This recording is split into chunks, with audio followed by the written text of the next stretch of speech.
All right, buckle up, everybody, because today we are diving deep into a concept that I think touches every single aspect of life.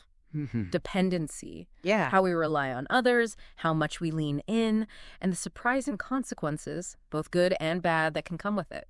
It's really fascinating how this all really got going with this quote from Henry Kissinger. Oh, yeah. You know, that master diplomat. He said, it is difficult to be an enemy of America, but fatal to be its friend.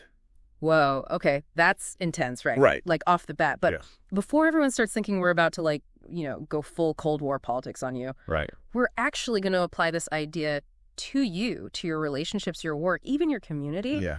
It turns out this, what some people call the Kissinger principle, it plays out everywhere. It really is interesting because it's not about being suspicious of everyone or, just cutting people off. Right. It's more about understanding all the subtle ways that dependency shapes our choices. Yeah. And understanding how to make sure it's actually working for us, not against us. Okay, so we all know that couple, right? Oh, yeah.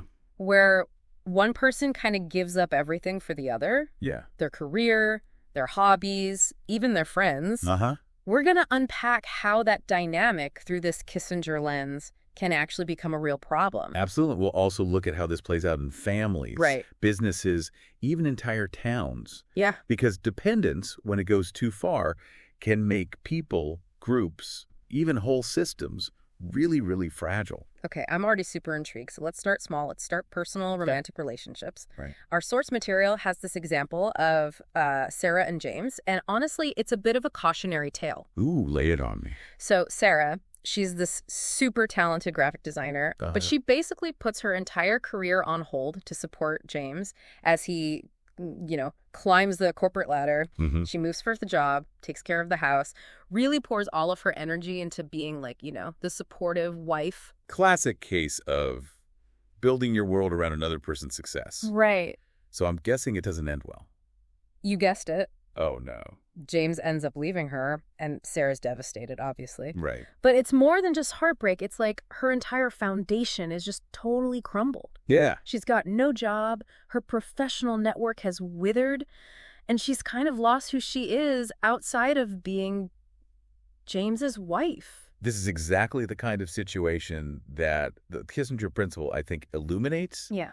Because it's easy to think, oh, being the supportive partner, that's good, right? Yeah. But if you become so dependent, so wrapped up in the other person, you become incredibly vulnerable if that relationship changes. But on the surface, it seems selfless, but it's actually kind of self-erasing. Exactly. And the real question is, what leads someone to that point? Right. Why do people, and I'm guessing more often women in these, heteronormative scenarios, why do they give up so much of themselves? That's what I found so interesting in the research. It's not just bad luck or a mean partner. Right. There are actually psychological factors at play here. Interesting. Some people have this really deep-seated need for approval. Oh, yeah. So they kind of mold themselves into what they think their partner wants. And let's be honest, I think societal pressures play a role too. Huge. We're bombarded with all these messages about, the perfect wife or the supportive spouse.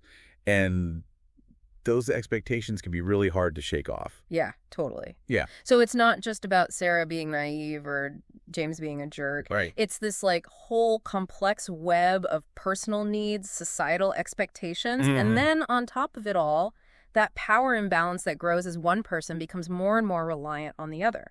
Thinking about our listener, I think the key takeaway here is that you have to be aware of these patterns before you reach that point of extreme dependence. Right. Because disentangling yourself emotionally and financially once you're already there, oof, Yeah. that's incredibly tough. So, okay, red flag alert for anyone listening. Yeah. If you find yourself constantly changing your goals or putting your own needs aside or feeling like your self-worth is tied to your partner's success, Yeah. that is a sign to pause Big time. and reassess. And this isn't about becoming cynical, Right. or avoiding commitment. Yeah. It's about building relationships with healthy boundaries Yeah. where both people can thrive as individuals and as a couple. Yeah.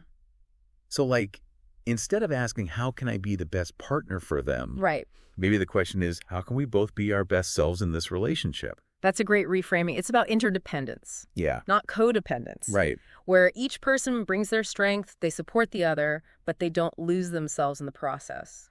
This is making me think about that saying, like, you can't pour from an empty cup.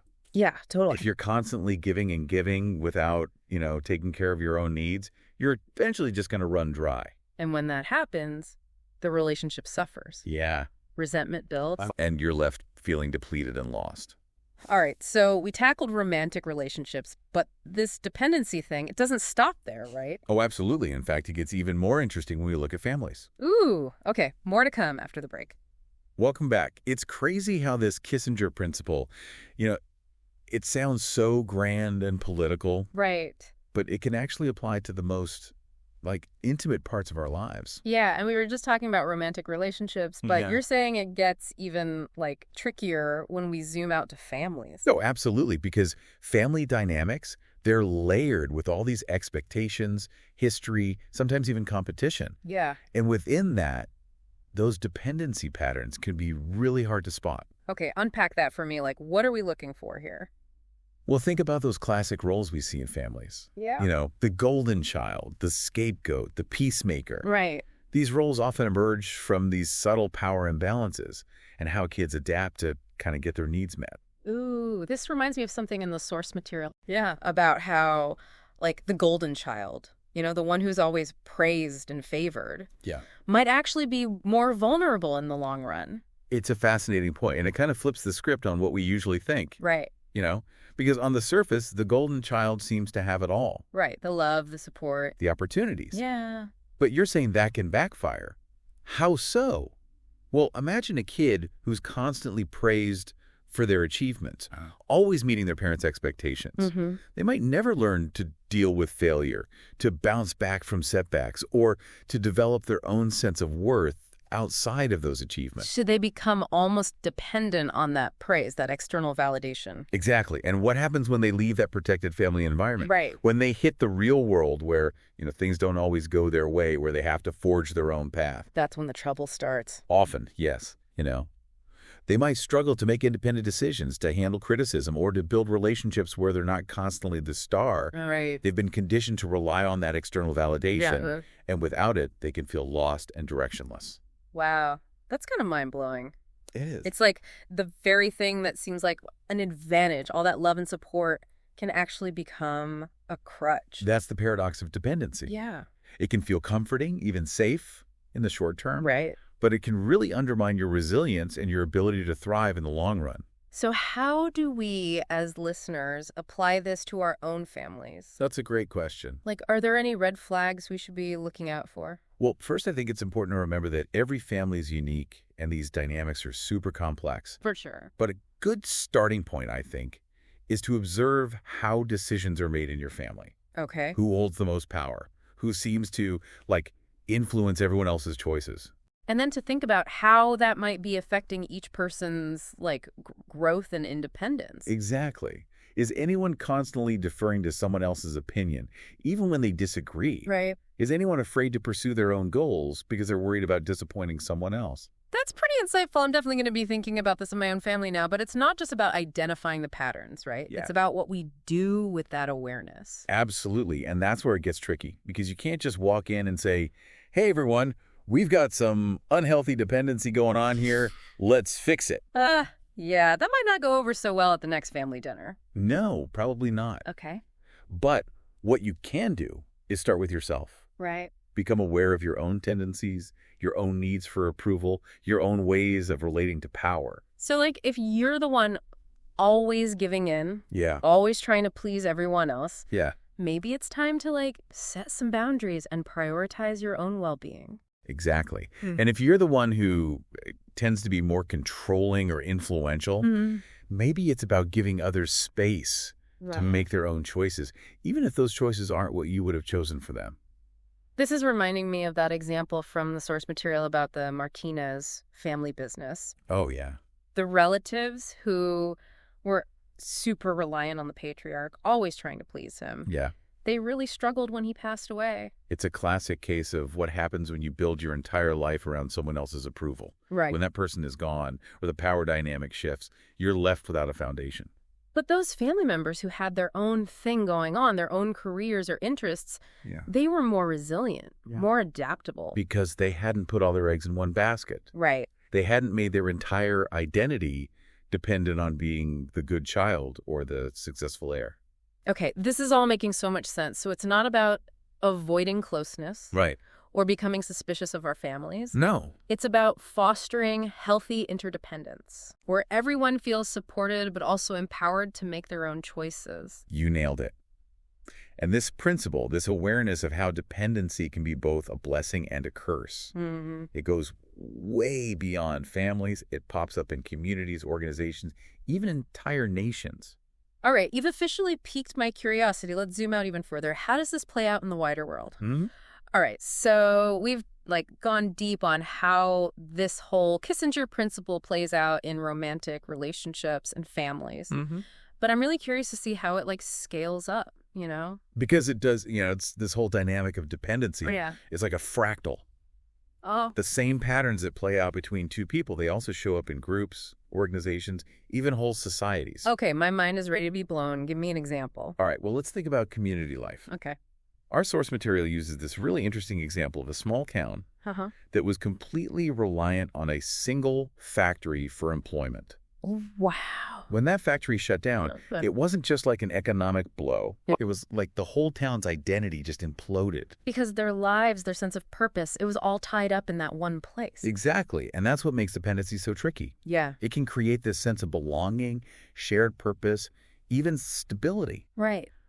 But if what you're depending on is fragile, well, everyone kind of goes down together. So those towns we hear about that were built around coal mining or manufacturing. Right. When those industries decline, it's not just jobs lost. It's this whole ripple effect through the community. Absolutely. And it's not just about economics either. Right. Think about those neighborhood associations where everyone's super tight with the president. Oh, yeah. If that president gets embroiled in a scandal or they just lose their mojo, right, those closest to them can get dragged down too. Because they've invested so much in that relationship. Right. Built their own power or influence on that connection. Exactly. And when it breaks, they fall hard. Which brings us back to Kissinger's point. You know, being the friend, the one so closely aligned, can become a liability when the power shifts. Okay, so what's the takeaway here? Should we all just become hermits and avoid relying on anyone or anything? Not at all. Remember, it's about managing dependency, not eliminating it. Right. In a community, it's about diversifying your economy. So you're not beholden to just one industry. Right. In a group, it's about making sure there are multiple voices, multiple sources of leadership. Okay. So no one person becomes indispensable. So in my own life, it's about making sure I'm not relying on one job, one social circle, one source of information. Exactly. I need to spread those bets, so to speak. The more you diversify your dependencies, the more resilient you become. Yeah. It's like that old saying, don't put all your eggs in one basket. All right, that makes sense. But let's be real. Sometimes we have to rely on powerful people or institutions. Sure. How do we navigate that without getting too, sucked in? That's the million-dollar question. Right. And the source material offers a few strategies that I found really insightful. Okay.